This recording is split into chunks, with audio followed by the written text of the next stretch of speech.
പ്രത്യേക കഥ, ടീമിൽ വരാത്തൊരു കഥ. അടിപൊളിയായിരിക്കുന്നു. മാത്യൂസ് എങ്ങനെയുണ്ട്? മാത്യു അതിനേക്കാൾ ഒരുപാട് ബെറ്റർ ആയിട്ടുണ്ട്. നല്ല വെറൈറ്റിയുടെ സബ്ജക്റ്റ് ആയിരുന്നല്ലോ, കണ്ടു നന്നായിട്ടുണ്ട്. നമ്മുടെയൊക്കെ ആൾക്കാരുണ്ടെങ്കിലും ഇല്ലെങ്കിലും നമ്മൾ അനുഭവപ്പെടുന്ന ഒരു ലോൺലിനെസ്സിന് വേറൊരു രീതിയിലും മാത്യുവിൻ്റെ ഒക്കെ പെർഫോമൻസ് ഒക്കെ ഉണ്ടായിരുന്നു. Very good. Deepika was excellent. ടെലിവിഷനിൽ തന്നെ പറയാനില്ല.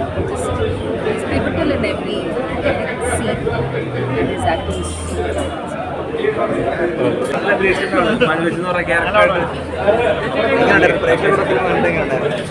അടിപൊളി ആ ഒരു സെന്റിമെന്റ് ഒക്കെ മനസ്സിലാക്കാൻ പറ്റും. രണ്ടാമത്തെ പടം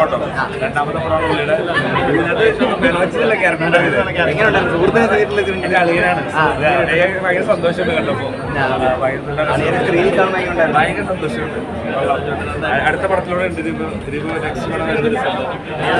പടം തന്നെ നല്ല രസമായിട്ടില്ലേ? പടം എല്ലാവരും കാണണം.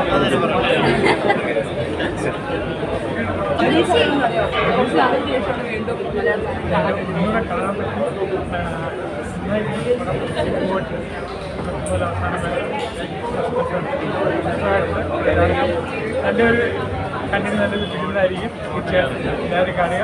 ഈ ജനറേഷൻ ബേസ് ഇങ്ങനെ മാറുമ്പോൾ അതെങ്ങനെയുണ്ട് എക്സ്പീരിയൻസ്? എത്രയോ വർഷമായിട്ട് ഇത്രയും വർഷമായിട്ട് ഡിഫറെൻ്റ് ക്യാരക്ടറാണ് ഇതുവരെ അഭിനയിച്ച ഒരു കൺവെൻഷണൽ രീതിയിലല്ല, വേറെ രീതിയാണ്. തീർച്ചയായും ഞാൻ വളരെ ഹാപ്പിയാണ്. വളരെ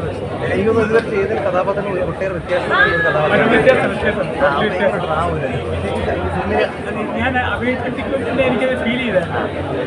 അതായത് ടോട്ടലി വേറൊരു എക്സ്പീരിയൻസ് ആയിരുന്നു.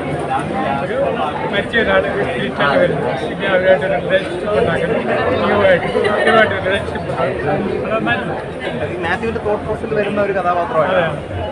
Thank you. നല്ല റോളായിരുന്നു. കാണുക. പുതിയ വിശേഷങ്ങൾ എന്താ?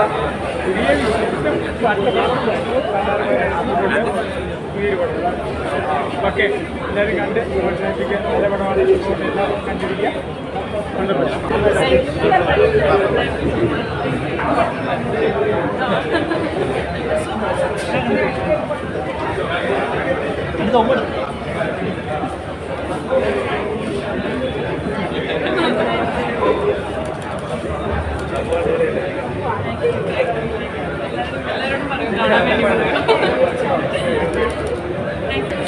എല്ലാവരും ഏത് ജോണറിൽപ്പെട്ട പടമാണ്? ഫാമിലിയായിട്ട് കാണും. ഫാമിലിയായിട്ടും എല്ലാവരും